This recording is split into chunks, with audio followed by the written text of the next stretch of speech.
Bien le bonjour les cultivés, bienvenue sur Savoir Quotidien. New York, la ville qui ne dort jamais. Vous la connaissez pour Times Square, Central Park ou encore la Statue de la Liberté.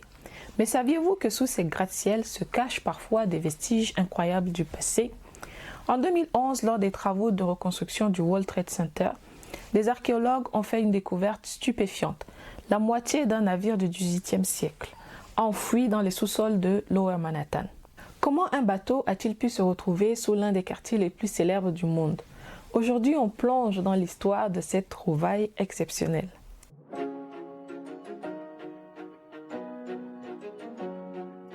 Pour vous présenter un peu le contexte. Pour comprendre comment un navire a pu se retrouver sous terre, il faut remonter à l'époque coloniale. Au XVIIe siècle, Manhattan était en grande partie marécageuse et boisée. Les colons néerlandais puis anglais ont développé la pointe sud de l'île appelée New Amsterdam en construisant des quais et en gagnant du terrain sur l'eau. Durant le XVIIIe siècle, la ville, alors sous domination britannique, s'est étendue. On remblayait les zones côtières avec des déchets, des débris, des gravats et parfois des épaves ou des coques de navires hors d'usage.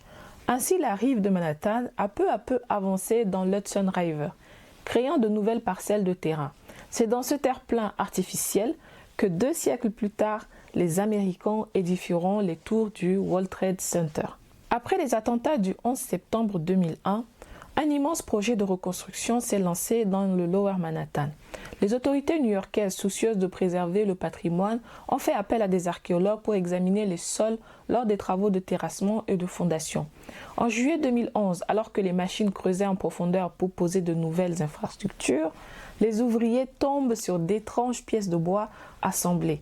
Intrigués, ils appellent les archéologues sur place. Il s'agit de toute évidence de la charpente courbe d'un navire ancien. La nouvelle fait rapidement le tour des médias. C'est la première fois qu'on retrouve une épave de cette ampleur aussi profondément enfouie dans Manhattan. Quelles sont les caractéristiques du navire? Les premiers examens laissent à penser que le navire est un sloop ou un brigantin de commerce. Il a été vraisemblablement construit au XVIIIe siècle.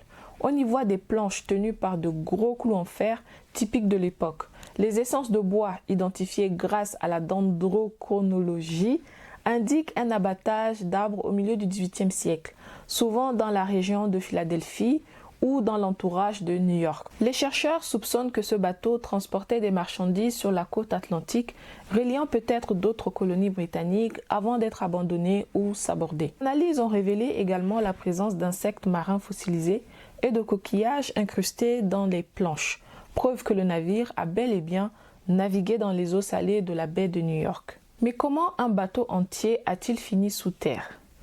À l'époque, ce n'était pas rare d'utiliser des coques de navires hors d'usage pour combler les marécages ou consolider les berges. Les administrations coloniales cherchaient tous les matériaux possibles pour prolonger la terre ferme et agrandir la ville. Souvent, on enlevait le matériel réutilisable tel que les mâts, les voiles et les cordages et on laissait la coque comme un vulgaire déchet. Puis, on ajoutait du sable, des pierres, des gravats pour sceller le tout. Ce qui fait qu'au fil du temps, Manhattan s'est agrandi de plusieurs pâtés de maisons vers l'Hudson.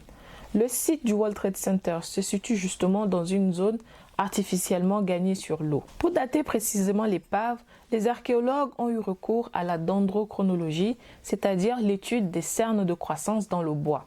Chaque cerne correspond à une année de croissance.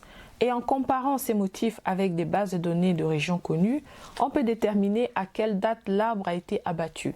C'est ainsi qu'ils ont pu fixer la construction du navire vers le milieu du XVIIIe siècle. Une fois mis au jour, les pièces de bois ont commencé à se dégrader rapidement au contact de l'air. Les archéologues ont donc entrepris une course contre la montre pour documenter la structure et transférer les éléments dans un milieu contrôlé. Certains morceaux ont été envoyés dans un laboratoire spécialisé afin de les préserver sur le long terme. Ils ont été immergés dans des bains chimiques ou traités pour empêcher la décomposition. Au XVIIIe siècle, New York était déjà un port actif, mais moins peuplé que Philadelphie ou Boston. Pourtant, la ville grandissait vite grâce au commerce, notamment celui du blé, du bois, du tabac et d'autres denrées. On peut imaginer ce navire naviguant entre les colonies, apportant peut-être des marchandises européennes ou transportant des produits locaux vers d'autres ports américains. Redécouvrir cet élément dans les fondations du World Trade Center, C'est comme retrouver un chaînon manquant entre le New York colonial et la métropole moderne. Cela nous rappelle que le sous-sol de Manhattan est un véritable millefeuille historique superposant des siècles d'évolution urbaine. Au-delà de l'aspect purement archéologique, cette trouvaille revêt une forte symbolique. Elle a eu lieu sur un site marqué par la tragédie du 11 septembre et un lieu de mémoire pour la ville et pour le monde entier. Découvrir un vestige si ancien, un navire oublié, c'est un peu comme si New York montrait qu'elle porte en ses fondations des histoires multiples, de la colonie britannique à la mégapole contemporaine, en passant par des drames et des renaissances.